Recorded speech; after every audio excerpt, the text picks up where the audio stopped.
Baik, selamat pagi, siang, sore maupun malam untuk rekan-rekan semua. Saat ini saya akan sedikit menjelaskan mengenai kondisi geomorfologi atau bagaimana cara mengidentifikasi data-data geomorfologi. Nah, untuk mengidentifikasi data-data geomorfologi ada beberapa hal yang bisa dicatat atau diidentifikasi. Yang pertama adalah aspek-aspek geomorfologi. Satunya adalah morfologi yang merupakan bentukan dari daerah tersebut. Di morfologi itu sendiri terdiri dari dua bagian, ya, ada morfometri dan ada morfografi. Di morfologi kita bisa melihat dari mata kita sendiri, ya. Kasat mata secara alami kita bisa lihat di sini ada morfologi yang datar, di belakang sana ada yang perbukitan. Jadi kita bisa lihat secara langsung dari mata kita sendiri atau dengan bantuan peta topografi, ya, atau peta kontur. Itu kita bisa lihat dari pola kontur yang terbentuk. Pola kontur yang rapat tentunya memiliki kelerengan yang lebih curam atau yang lebih berbukit, bergunung. Yang pola kontur yang lebih renggang itu menandakan lokasi yang datar seperti di sini, ya. Kemudian dari morfologi tadi ada morfometri sama morfografi. Jadi morfometri itu bagian morfologi yang bisa terukur. Seperti tadi ada kemiringan lereng, ada panjang lereng, beda tinggi, dan seterusnya. Terukur dalam artian bisa diwujudkan atau digambarkan dengan angka dan satuan. Seperti misalnya kemiringan lereng bisa persen, derajat maupun desimal. Ya, sedangkan untuk yang morfografi ini adalah kelanjutan dari morfometri itu sendiri. Jadi itu adalah klasifikasi dari morfometri. Misalnya datar, bergelombang, bergunung, berbukit, ya, untuk klasifikasi topografi atau kemiringan lereng. Jadi itu mungkin di aspek yang pertama, morfologi. Oke, baik, saya lanjutkan untuk aspek yang kedua, yaitu morfogenesa. Di mana di morfogenesa terdiri dari tiga bagian, ada morfostruktur aktif, morfostruktur pasif, dan morfodinamik. Apa saja itu morfostruktur aktif, pasif maupun dinamik? Di sini kita akan melihat faktor-faktor pembentukan untuk geomorfologi dari morfostruktur aktif terlebih dahulu. Jadi morfostruktur aktif itu banyak dipengaruhi oleh tenaga-tenaga endogen, seperti ada proses vulkanisme maupun struktur di situ, yang mana nanti bisa sebagai pembentuk awal dari konfigurasi di permukaan bumi. Kemudian ada faktor lainnya, yaitu morfostruktur pasif yang lebih banyak dipengaruhi oleh litologi, bisa dari segi resistensi misalnya atau tingkat pelapukan dan sebagainya, ya. Kemudian yang ketiga ini yang morfodinamik. Jadi di sini ada proses-proses seperti erosi, ya, sedimentasi, transportasi, dan seterusnya. Nah, di semua tempat di permukaan bumi ini semuanya pasti mengalami atau dipengaruhi oleh ketiga faktor tadi. Yang membedakan apa? Yang membedakan adalah tingkat efektivitas prosesnya atau mana yang lebih dominan. Apakah morfostruktur aktifnya, morfostruktur pasifnya, atau morfodinamiknya. Karena ketiganya pasti mengalami proses-proses tersebut. Apalagi ketika bagian di bumi ini sudah terangkat dari permukaan air laut, pasti sudah terkena proses morfodinamik. Ya, bisa erosi, bisa pelapukan, bisa gerakan massa, dan seterusnya. Itu nanti yang membedakan. Makanya di sini kita lihat di tempat saya berdiri ini relatif datar, ya. Kemudian jauh di belakang sana ada jajaran perbukitan. Ini bisa menandakan ada perbedaan dari ketiga faktor tadi. Bisa jadi sama-sama litologinya sama, namun tingkat proses eksternalnya atau proses-proses eksogennya yang membedakan. Jadi di sini datar, di sana tidak datar atau perbukitan pegunungan. Jadi mungkin seperti itu. Baik, saya lanjutkan lagi untuk penjelasan tentang aspek geomorfologi ya. Jadi di sini ada tadi sudah dibahas morfogenesa yang sebagai pembentuk awal maupun pembentukan di proses akhirnya nanti. Dan ada satu lagi sebenarnya untuk mengidentifikasi atau mendeskripsikan geomorfologi di awal-awal ya, ada morfoarrangement. Jadi morfoarrangement ini adalah bagian dari kenampakan di permukaan bumi bisa dilihat dari aspek-aspek lainnya yang berkaitan dengan geomorfologi, bisa aspek fisik maupun non fisik. Apa contohnya di sini? Yang paling umum adalah pola aliran. Ya, pola aliran sungai ini bisa membantu mendeskripsikan geomorfologi di awal-awal. Ya, contohnya beberapa pola aliran itu punya asosiasi tersendiri dengan bentukan atau proses geomorfologi yang dominan di situ. Contoh mungkin dendritik ya, dendritik ini kalau diasosiasikan lebih banyak ke tingkat resistensi yang sama ya, sehingga di situ nanti kita bisa simpulkan proses apa yang dominan. Kalau resistensi sama kemudian banyak terjadi lapukan ya, lapukannya relatif seragam, oh berarti sudah ada proses-proses denudasi. Atau multibasinal ini bentuknya spesial juga ya, di satu sisi dia punya aliran yang bercabang, tapi di waktu-waktu tertentu alirannya seolah-olah hilang dari permukaan. Nah, kondisi seperti itu tidak mungkin terjadi di daerah-daerah yang batuannya masih resisten atau masih ya resistensinya tinggi gitu ya. Jadi itu bisa terjadi hanya di batuan yang mudah larut. Salah satunya adalah di daerah kars, ya, penyusunnya gamping. Sehingga dari pola aliran sungai tadi bisa kita deskripsikan proses geomorfologinya atau satuan geomorfologinya. Di situ bisa kita pakai sebagai data untuk membantu dalam deskripsi tadi. Atau misalnya paralel lebih cenderung di daerah vulkanik misalnya, ya rektanguler misalnya di daerah yang berstruktur dan seterusnya. Jadi setidaknya ada 3 aspek tadi ya, yang bisa membantu dalam mendeskripsikan geomorfologi. Awalnya memang morfologi dulu tadi, karena ini yang paling mudah, datar atau tidak, bergelombang atau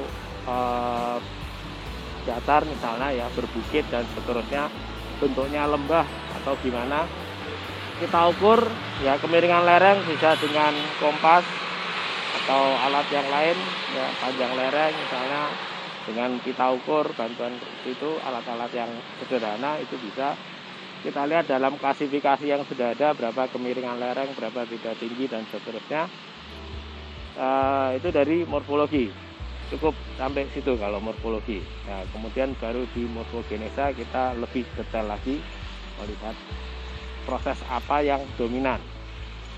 Sehingga dalam kasus tertentu mungkin morfologinya sama-sama bukit, sama-sama jajaran pegunungan misalnya perbukitan. Tapi perlu kita lihat morfogenesanya seperti apa. Ya, karena bukit itu bisa saja dipengaruhi dari proses struktur, ya, proses denudasi, proses pelarutan itu juga bisa. Makanya setelah morfologi kita cek juga morfogenesa. Kalau di situ juga masih belum bisa menemukan proses yang dominan, kita lihat di pola aliran sungainya. Nah, pola aliran sungai bisa terlihat dengan peta yang skalanya jauh lebih kecil atau cakupan areanya lebih besar, sehingga bisa kita lihat alur sungainya seperti apa. Jadi itu kunci-kunci untuk menginterpretasi atau mendeskripsikan data-data geomorfologi di awal ini. Oke, mungkin itu dulu dari saya. Ada kurang lebihnya, mohon maaf. Kita ketemu setelah yang tadi.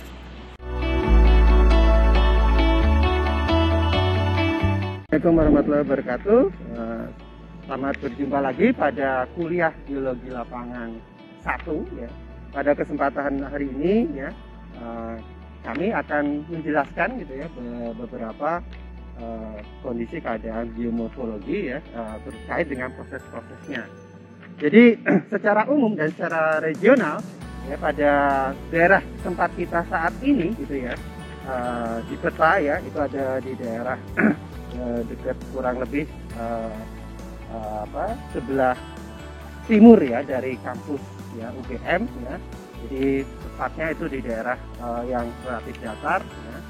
Nah, pada di daerah ini kita bisa melihat ya kondisi keadaan secara umum ya, morfologi atau geomorfologi di daerah Bayat ini ya.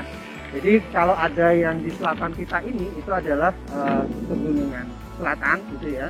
Dan sedangkan kalau ada yang di sebelah utara itu adalah pegunungan Jiwo. Jiwo sendiri dibagi menjadi dua, ada Jiwo Barat dan Jiwo Timur. Ya, dan komposisi ya dari batuan Jiwo sendiri itu adalah batuan-batuan metamorf ya, batuan-batuan yang bisa dikatakan untuk saat ini adalah batuan-batuan yang pratersier. Nah, sedangkan di selatan kita ini itu adalah pegunungan selatan. Ya. Nah, pegunungan selatan dan pegunungan Jiwo itu mempunyai komposisi yang berbeda ya. Artinya di selatan kita ini itu lebih berkomposisi kepada batuan sedimen, mungkin bisa vulkanik plastik, ya bisa plastiknya juga ya, bisa dari sedimennya juga. Nah, sedangkan kalau di bagian utara itu adalah batuan yang batuan yang akibat karena tekanan dan temperatur ya. Nah, sehingga di situ mengakibatkan adanya batuan metamorf sendiri. Nah, kondisi ini ya kalau dilihat di peta ya.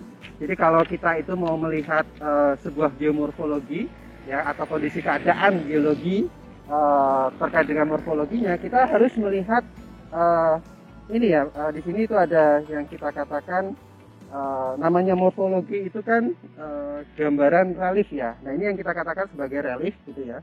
Jadi ini kita katakan relief gitu ya. Nah, kalau kita lihat di sini itu reliefnya sangat jauh berbeda ya. Jadi kalau di sini kita lihat ya, ini ya relief ini itu lebih menyendiri ya. Sedangkan kalau ini itu reliefnya itu menerus gitu ya. Nah, inilah yang menyebabkan adanya perbedaan ya pada daerah Bayat ini ya.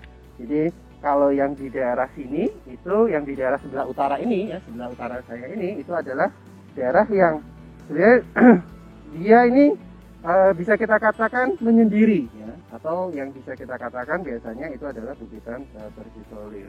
Nah, akan berbeda dengan di sini. Di sini itu ada maksudnya di selatannya kita ya, di depannya kita ini itu ada gawir-gawir gitu ya, gawir-gawir ya. Ini ini akibat ya karena adanya struktural. Kalau yang di sini lebih kepada kalau yang di selatan ini lebih kepada ke morfostruktur aktif. Kalau yang di utara ini lebih karena adanya proses erosional. Nah, sehingga kalau kita itu melihat kondisi keadaan seperti ini ya, itu kita bisa menentukan ya satuan morfologinya. Ya, satuan geomorfologi, satuan bentuk lahannya ya. Jadi kita harus melihat proses-proses apa yang bekerja di sini. Apakah di sini itu adalah proses eksogenik, apakah di sini adalah proses endogenik. Ya, itu yang harus kita tekankan ya. Sehingga nanti kita bisa untuk menentukan satuan dari geomorfologinya. Baru nanti kita menentukan ke arah ke subsatuan geomorfologinya ya. Nah, kalau kita lihat di sini ya, itu jelas sekali ya bahwa kalau yang di sini ya, gawir-gawir besar ini ya, ini misalnya seperti anak tangga itu, seperti itu. Jadi kalau kita lihat di situ itu ada triangle facet gitu ya. Jadi proses terbentuknya itu awal mulanya itu ada sesar dulu ya, ada sesar turun sendiri. Nah terus lama kelamaan sesar itu dia mengalami proses erosional ya.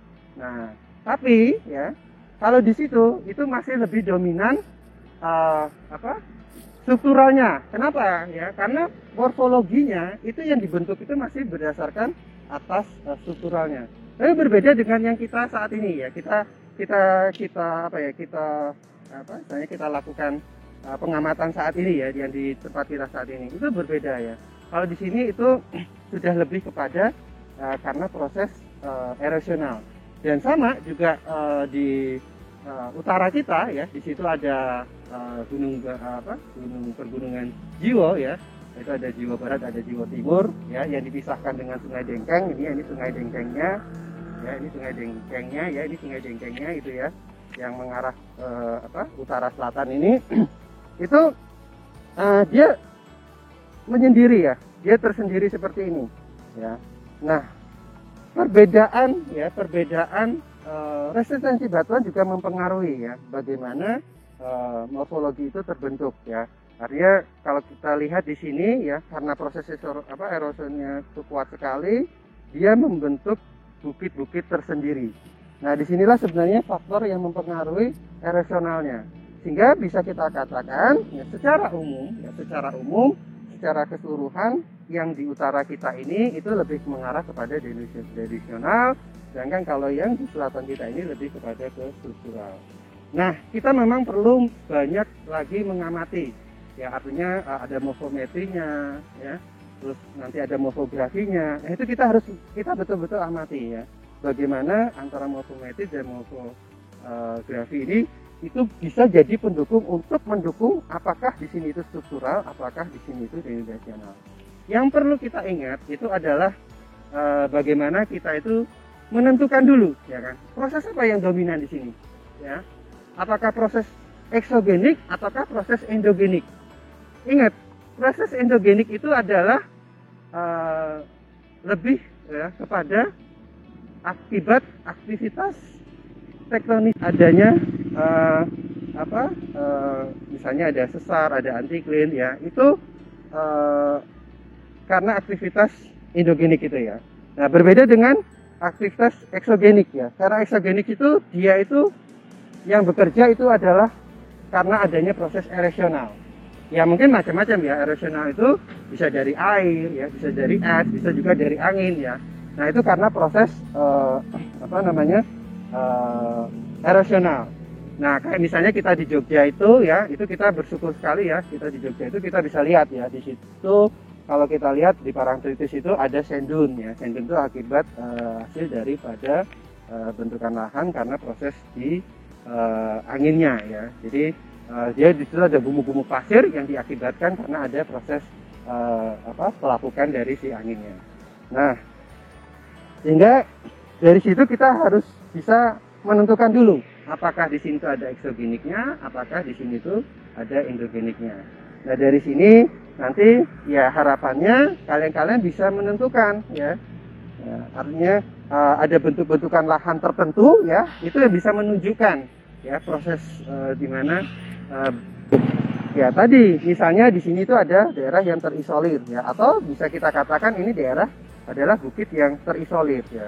Artinya dia terisolir itu karena proses apa? Ya karena proses denudasional, karena proses adanya erosi lanjut ya. Sebenarnya di Sungai Dengkeng ini ya, di Sungai Dengkeng ini sudah ada beberapa ada proses sedimentasi ya. Di sini mungkin ada point bar ya, mungkin di sini ada channel, ada levee gitu ya.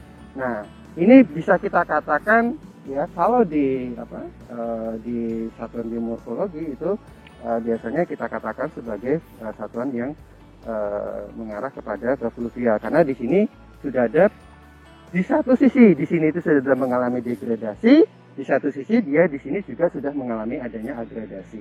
Ya, sehingga agradasi dan degradasi itu hal yang hampir istilahnya itu sama ya. Jadi jangan kalian katakan sebagai dataran, itu kalian gunakan sebagai gunakan sebagai satuan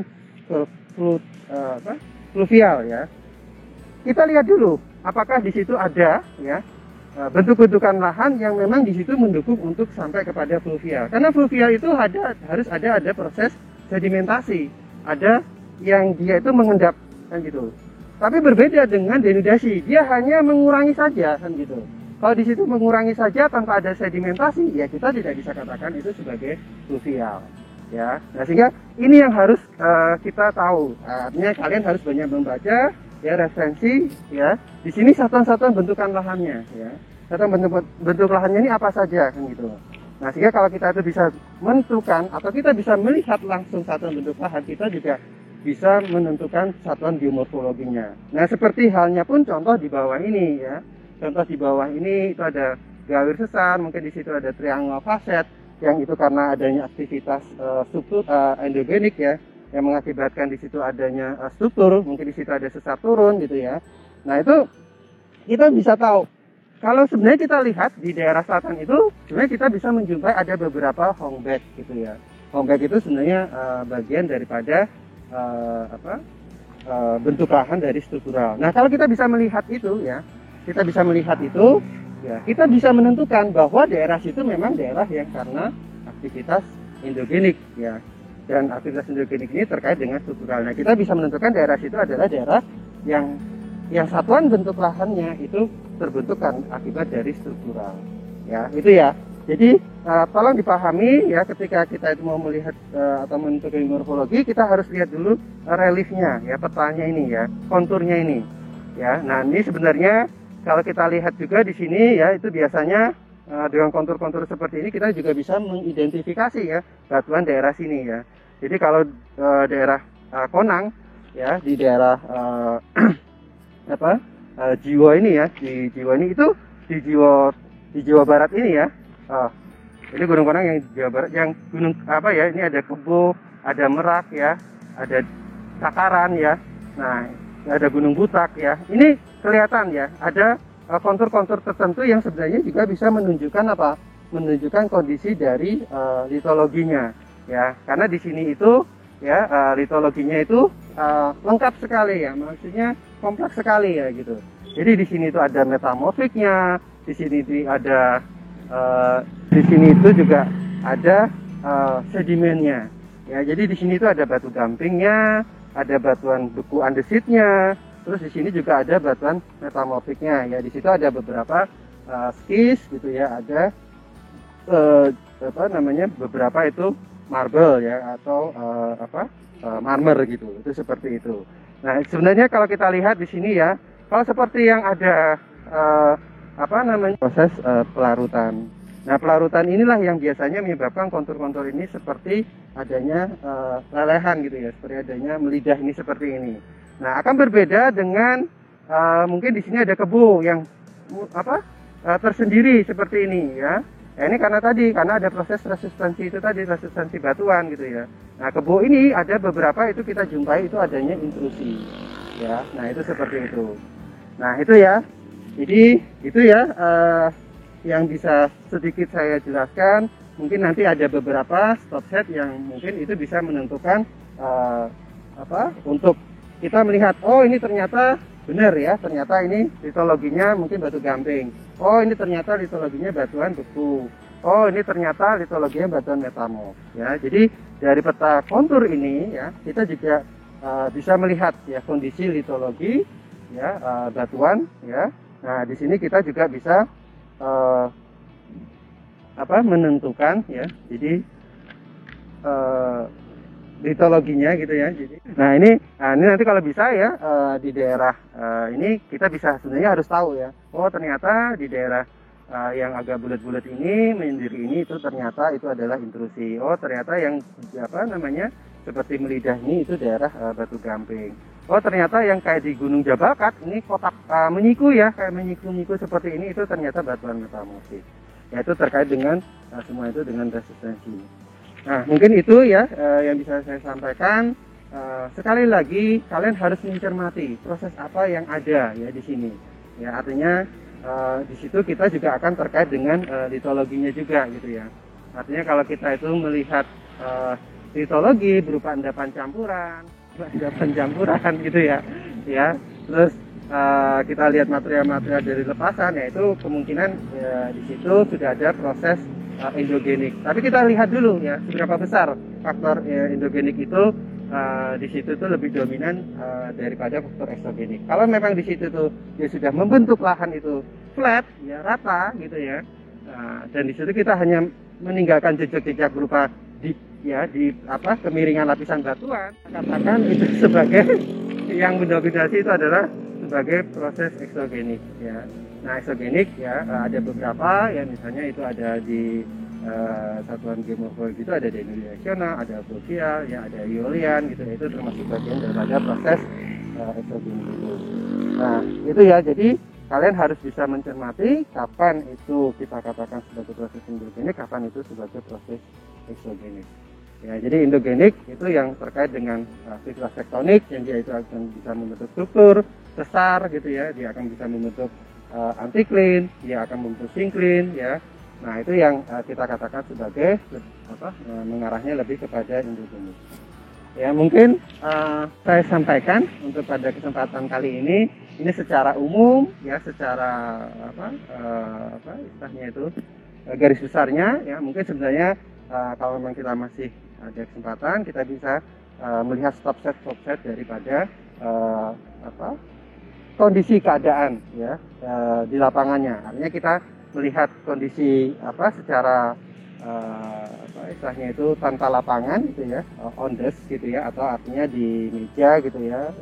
Kita harus tahu juga ya, karena sebelum ke lapangan kita harus melihat dulu morfologinya, harus lihat dulu reliefnya ini tadi ya. Mungkin itu ya yang bisa saya sampaikan. Mungkin lain waktu kita bisa tambahkan materi-materi berikutnya. Saya akhiri. Assalamualaikum warahmatullahi wabarakatuh. Selamat pagi.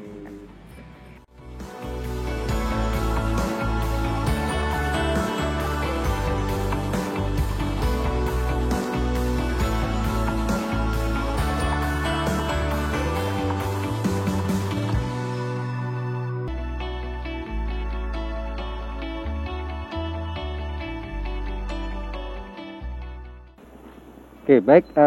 Sekarang kita pada stop set ya, yang kurang lebih posisinya itu ada di kurang lebih 90 derajat northeast dari Gunung Lanang ya. Itu lokasinya itu di sini ya. Nah, pada stop set ini ya, kita bisa melihat view ya, yang ada gambar di belakang kita ini ya. Ini adalah perbukitan Jiwo. Dan ini merupakan bagian daripada Bukit Jiwo Timur ya. Nah, Bukit Jiwo Timur ini kalau dilihat di peta ya, itu ada yang namanya Gunung Pendul ya. Nah, itu ya. Jadi ada Gunung Pendul ya, ini ada Gunung Pendul, dan ini ada berapa tinggian itu ya, yang ini ya, yang ini gitu ya. Jadi mungkin kemarin sudah kita melihat secara umum gitu ya, atau kita sudah melakukan orientasi gitu ya. Jadi kita tahu bahwa namanya nanti orientasi itu juga kondisi di peta dan kondisi di lapangan kita juga harus tahu. Nah, sedangkan yang di sebelah barat saya ini ya, itu Gunung Lanang ya, itu Gunung Lanang itu dengan batuan ya, di situ itu ada batuan sedimen plastik ya. Yang sedimen plastiknya itu bersifat karbonatan. Nah, kalau kita melihat dari dua pandangan ini ya, kita bisa memperlihatkan bahwa di sini ya, di tempat ini itu adalah dataran. Jadi dataran di sini itu sebenarnya ya lebih kepada karena aktivitas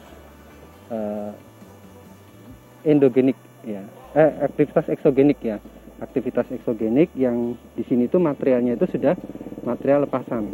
Jadi material lepasan ini merupakan penciri bahwa material ini itu adalah bagian dari proses erosi ya. Jadi bisa kita katakan sebenarnya ya, kemungkinan daerah sini itu kalau secara skup lokal di sini itu kita katakan sebagai proses eksogenik, dan mungkin bisa kita katakan sebagai satuan bentuk lahan denudasional ya. Tapi kita lihat juga di belakang ini sebenarnya itu ada, kalau di peta ini itu ada bukit yang tadi kita namakan adanya menyendiri ya, atau terisolir ya. Nah, ini kita katakan sebagai bukit terisolir ya. Nah, bukit terisolir ini sebenarnya gaya yang bekerja itu adalah karena gaya proses erosi ya, atau gaya eksogenik gitu. Nah, sehingga bisa kita katakan ya, ini itu adalah produk dari produk denudasional ya gitu. Nah, kalau secara luas mungkin ya, kalau secara luas artinya skala itu skala yang lebih luas lagi. Mungkin kita akan tadi ya melihat bahwa kalau di selatan kita itu tadi ada pegunungan selatan ya. Kalau di di utara kita itu ada pegunungan Jiwo timur dan barat ya, itu seperti itu. Nah, kalau kita itu melihat skala geomorfo ya seperti ini ya, itu mungkin kita, karena ini skalanya itu lebih kecil lagi ya. Kalau yang tadi itu mungkin skalanya 1/25.000, kalau yang ini itu 1/12.000, itu akan ada perbedaan ya. Jadi kalau yang 12.000 itu akan lebih mendetail ya. Bisa jadi ya di daerah Pendul ini ya, kita bisa jadi kita menemukan beberapa singkapan, terus kita juga bisa menemukan beberapa struktural. Nah, bisa jadi Pendul ya dengan Gunung Konang ya, itu bisa jadi itu karena produk struktural. Kalau kita lihat ini skupnya ini di 12.500. Kenapa? Karena ternyata di Gunung Konang dan Gunung Pendul ya, itu ternyata ada dua litologi yang sangat jauh berbeda.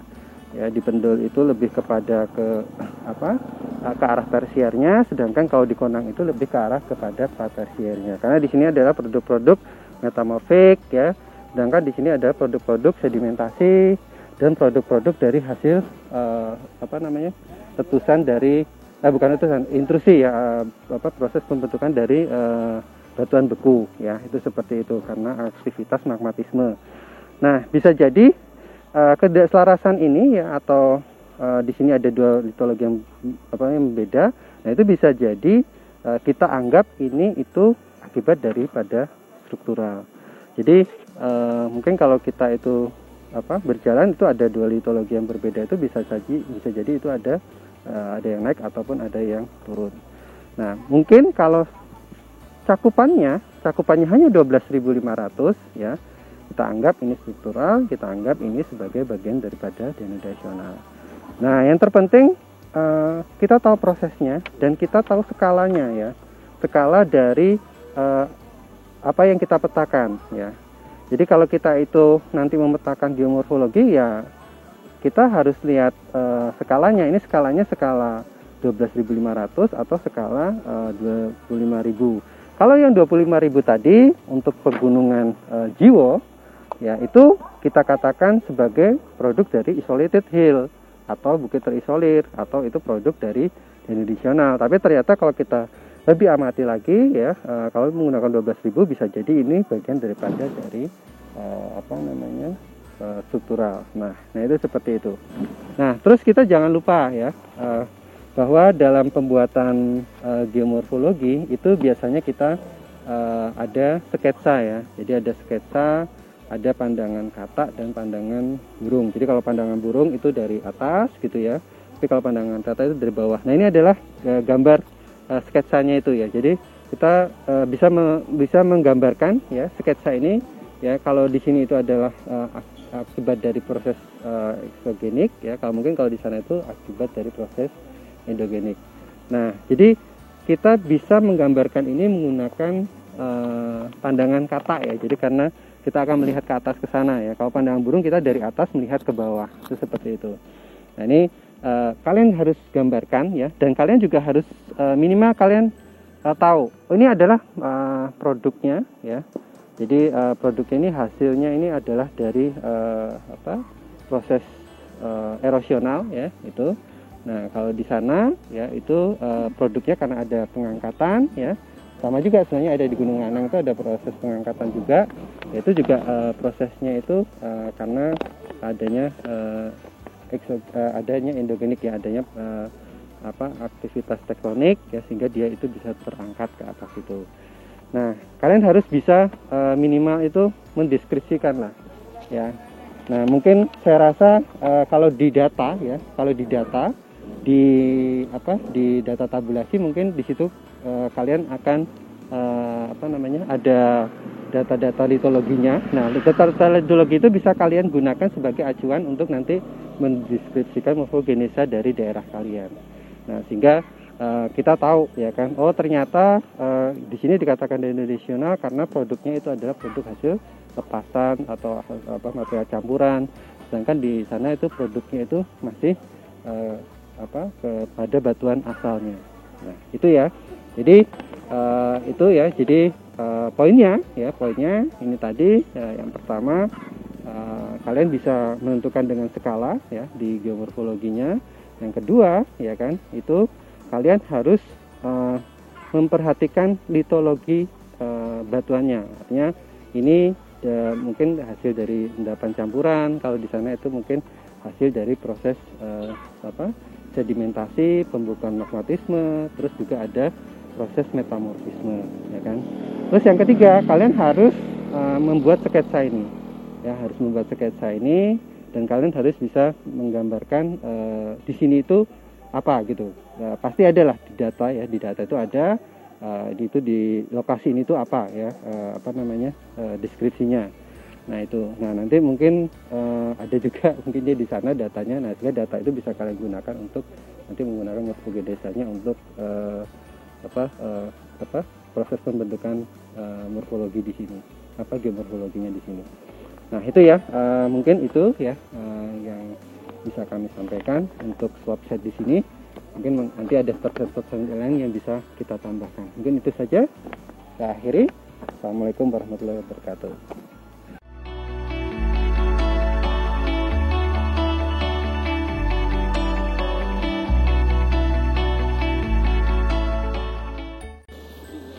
Assalamualaikum warahmatullahi wabarakatuh. Selamat jumpa lagi. Ini di singkapan kita yang kesekian kali ya. Jadi di belakang saya ini itu adalah Sungai Dengkeng ya. Sungai yang memisahkan ya antara perbukitan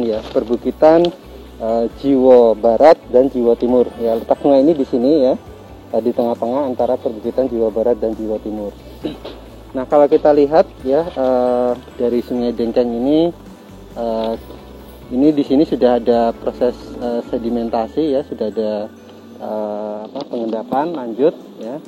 Ya, nah kalau kita lihat di sini berarti sungai ini itu kita katakan sudah melalui stadia lanjut ya, karena proses yang di sini itu sudah mengalami erosi dan proses sedimentasi ya. Nah, daerah ini ya mungkin bisa kita katakan sebagai daerah yang mempunyai stadia itu yang muda menuju dewasa ya. Artinya di sini sungai ini sudah prosesnya itu lebih kepada ke horizontal ya di posisinya, bukan lagi kepada ke arah ke vertikalnya.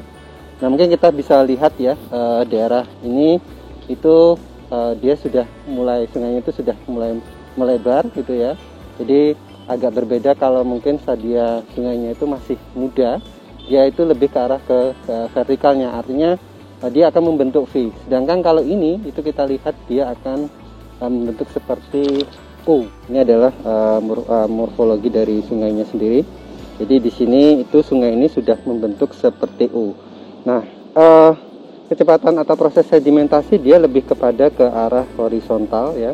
Jadi dia sudah mulai melebar, dan itu kalau kita tahu, kalau dilihat di bawah ini sudah ada poin barnya ya, jadi sudah ada pengendapan sedimennya. Nah, ini untuk yang muda mungkin mengarah ke dewasa ya, dewasa. Nah, sedangkan untuk yang ke arah muda sendiri ya, itu relatif antara HV-nya ya, vertikal dan horizontalnya ya, itu lebih dominan vertikalnya ya, atau arah ke bawahnya. Jadi morfologi sungainya itu berbentuk seperti ini, relatif seperti ini. Dan di sini itu kecepatan dari sedimentasinya itu dia lebih kepada ke arah tubuh sungainya. Dan di sini tidak ada proses sedimentasi. Jadi sungai muda itu dia kecepatan HV-nya itu lebih besar vertikalnya daripada horizontalnya. Nah, berbeda dengan stadia dewasa ini. Nah, ini ya, jadi gambaran bagaimana kita juga bisa melihat stadia. Ada yang terlewatkan ya tadi untuk di Pegunungan Selatan gitu ya. Jadi kalau di Pegunungan Selatan itu sebenarnya kenapa juga itu bagian daripada struktural, karena di Pegunungan Selatan kalau kita lihat ini ya, masih bisa lihat ya. Ini, nah itu ada seperti berundak ya. Jadi berundak-undak ini seperti ini sebenarnya ya itu adalah step fall ya, akibat dari sesar turun ya, seperti tangga ya, mungkin seperti ini ya, jadi saya contohkan ya ini. Nah inilah proses awal terjadinya adanya adanya triangular facet ya. Jadi diawali dulu dengan adanya tangga ini. Nah ini seperti ini ya. Nah ini seperti ini ya, ini step fall, makanya namanya step ya, bertahap ya, step fall ya. Jadi berundak-undak ya, seperti tangga. Nah karena proses ya di sini itu ada proses pengikisan ya yang terus-menerus berlanjut. Nah sehingga dia itu lama-kelamaan dia membentuk seperti segitiga. Nah segitiga itulah yang biasa kita sebut dengan adanya namanya triangular facet. Nah dengan melihat seperti ini, proses seperti ini, berarti proses namanya endogenik itu masih lebih dominan daripada isogenik. Dan kita masih menganggap Pegunungan Selatan itu faktor utamanya pembentuknya itu adalah bentuk lahan struktural ya. Nah itu ya, jadi itu yang mungkin bisa sedikit kami sampaikan mengenai Sungai Dengkeng ini dan perbukitan Pegunungan Selatan. Jadi sekali lagi sungai ini itu merupakan pemisah antara pegunungan Jawa Barat dan Jawa Timur. Nah, dan sungai ini sudah mengalami proses stadia mengarah kepada dewasa. Dengan apa? Ya kita melihat dari morfologi dari si sungainya sendiri itu. Nah mungkin kalau untuk stadia geomorfologi kita harus tahu ya secara keseluruhan, nanti kita itu membuat namanya penampang, dan dari penampang itu kita bisa melihat profil lainnya ya dari garisnya itu. Nah terus nanti juga ditambah stadianya, terus nanti dari pola pengalirannya itu seperti apa. Nah sehingga kita bisa memutuskan kapan itu muda atau dewasa itu berdasarkan data-data yang kita dapat ya dari sungai, dari dari profil lain. Nah itu bisa kita istilahnya kita menyimpulkan kapan itu dewasa, kapan itu muda, kapan itu tua, bahkan mungkin itu kapan dia itu terjadi adanya proses rejuvenasi, artinya ada pembalikan lagi, ada kembalikan topografi lagi. Nah itu ya, jadi itu yang bisa kami sampaikan terkait dengan geomorfologi di daerah ini. Mungkin saya rasa cukup saya akhiri. Assalamualaikum warahmatullahi wabarakatuh.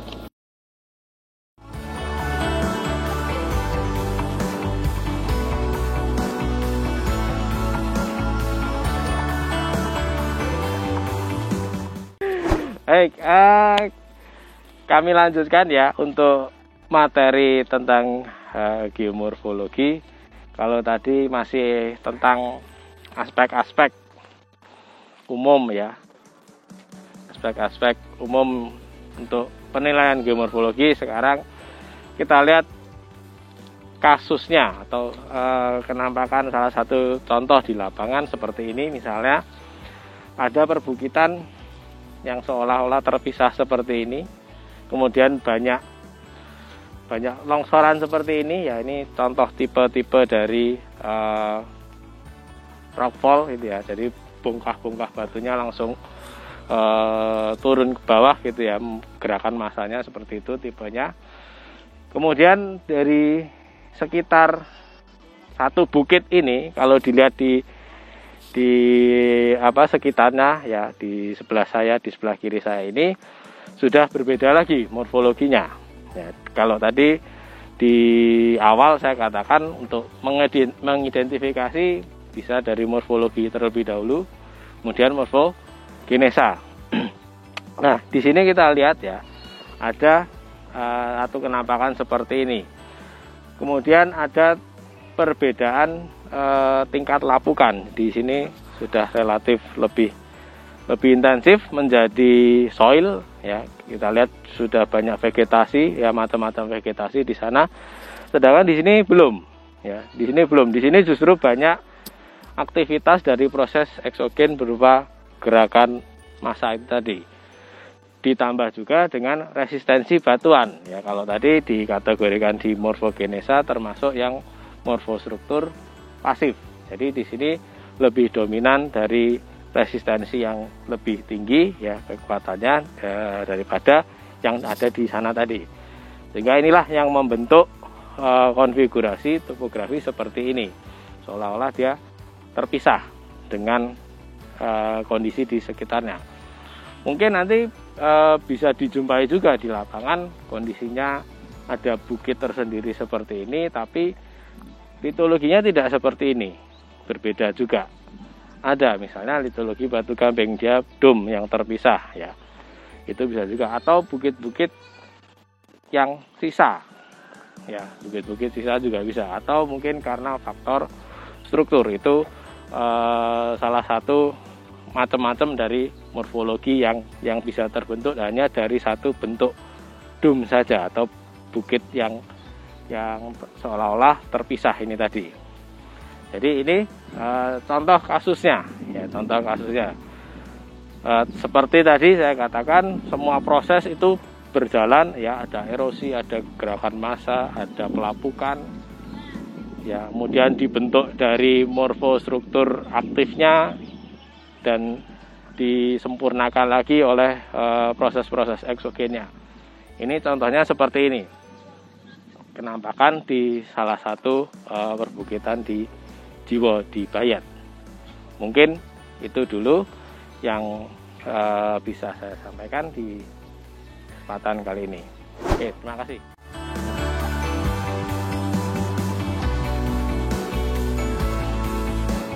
Oke, ini kita masuk salah satu ke analisis dalam morfologi ya. Salah satu morfologi ini bagian di morfometrinya, yaitu tentang pengukuran slope atau kemiringan lereng. Nah, perlu diketahui untuk mengukur satu kemiringan lereng itu kita harus mencari satu tekuk lereng dulu ya, atau satu bagian yang memiliki tingkat kemiringan yang relatif sama dengan bagian yang lain, sehingga tidak bisa sembarangan kita melakukan pengukuran slope atau kemiringan lereng. Ini contohnya di sini di depan dari model yang kita gunakan ada Pak Suban dan Mas Abdur di sini. Ini di sebelah kiri yaitu ada slope yang berbeda dengan yang ada di sebelah kanan. Jadi itu akan menjadi acuan nanti untuk mengukur kemiringan lerengnya. Ya, itu untuk lokasinya yang dipersyaratkan seperti itu, supaya nanti ada data yang tegas dari tempat-tempat yang akan diukur kemiringan lerengnya. Jadi mencari batas atau tekuk lerengnya bisa juga dilihat atau diamati di peta topografi. Ada beda pola kerapatan kontur kalau di lapangan seperti ini. Kemudian untuk teknisnya kita setidak-tidaknya bisa menggunakan 2 orang ya, dengan satu alat bantu berupa kompas yang nanti akan diperagakan oleh Mas Abdur dan Pak Suban.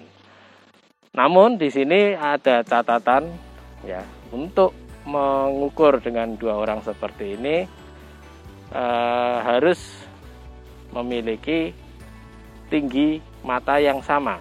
Bagaimana jika kondisinya tidak seperti kondisi di layar ini ya.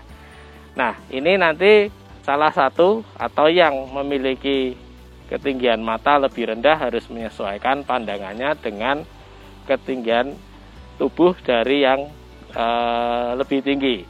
Contoh misalnya Mas Abdur di sini ya. Mas Abdur di sini akan melihat kesejajaran matanya itu sampai di sekitar dadanya Pak Suban. Jadi ketinggiannya disamakan di situ. Kenapa ini perlu disamakan? Supaya nanti datanya lebih akurat. Karena ini terkait dengan beda tinggi, kemiringan, ya, terutama slope ini kan butuh perbandingan yang sama. Jadi ketinggiannya misalnya ketinggian matanya 160 cm, ya nanti si penerima atau yang terukur yang ditembak itu juga ketinggiannya di 160 cm. Jadi tidak harus atau jangan sampai malah lebih tinggi atau lebih rendah. Nanti kemiringan lerengnya pasti akan salah. Jadi ini disamakan terlebih dahulu. Nah, sebenarnya bisa dengan alat bantu misalnya tongkat yang sudah ditandai. Tapi kalau kondisinya tidak memungkinkan, dengan cara seperti itu tadi, dengan menyamakan ketinggian pandangan mata. Oke, mungkin itu sedikit teknisnya. Selanjutnya akan diperagakan untuk kemiringan, pengukuran kemiringan lereng dari Pak Suban dan Mas Abdur.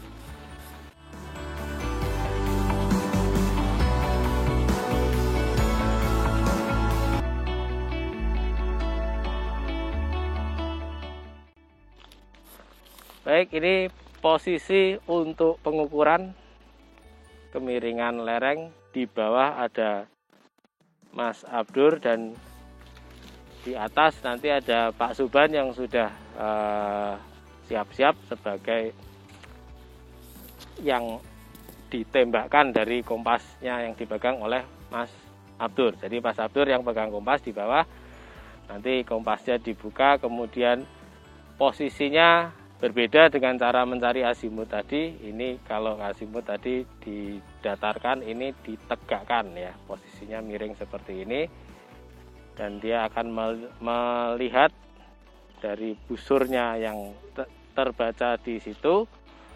Kemudian di situ juga ada angka untuk yang menunjukkan berapa derajat atau berapa persen kemiringannya.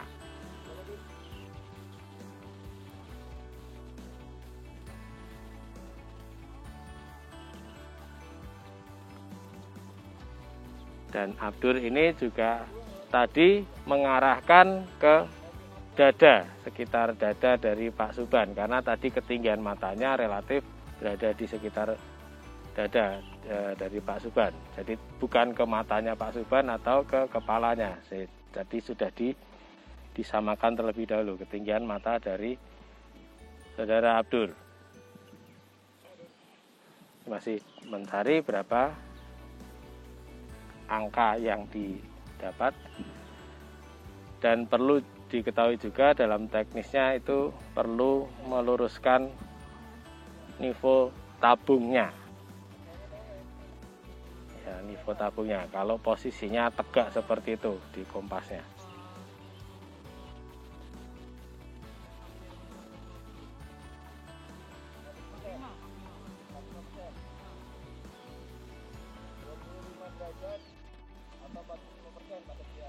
Oke, ini hasil pengukuran didapatkan 25 derajat atau 45% ya dari kemiringan lereng seperti ini.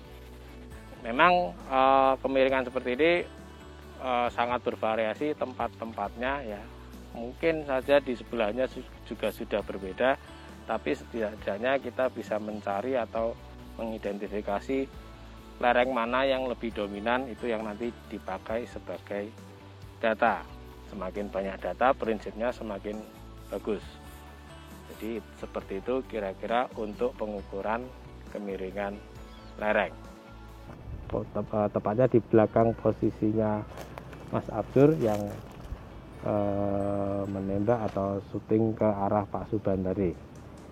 Sehingga di sini perlu dicermati bahwa posisi pengukur ya itu juga harus lurus tangannya supaya derajatnya juga akurat, dan perlu men-settingkan tadi ya untuk nilainya ya, ada nivo tabung yang perlu dinolkan atau dilihat kesejajarannya, sehingga nanti didapatkan angka berapa kemiringan lerengnya.